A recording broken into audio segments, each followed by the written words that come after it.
Hello everyone, welcome to Autompack. I'm Miya. Today I'm going to introduce you a thermal transfer coding machine on the small vertical vector machine. Let me show you how it works. Here is my control box.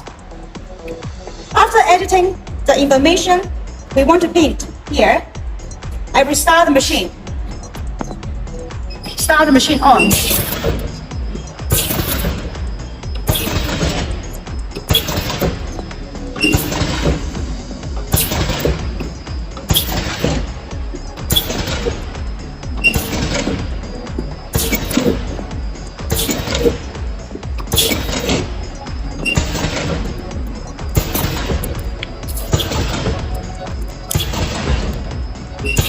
Click back.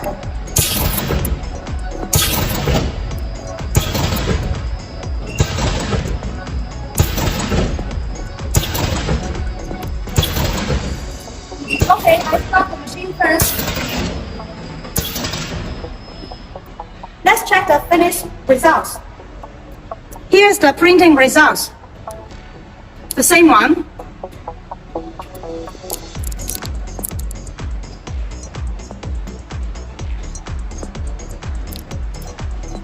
If you are interested in this thermal transfer printing and our intelligent vertical packaging machine, just find us at this website or WhatsApp.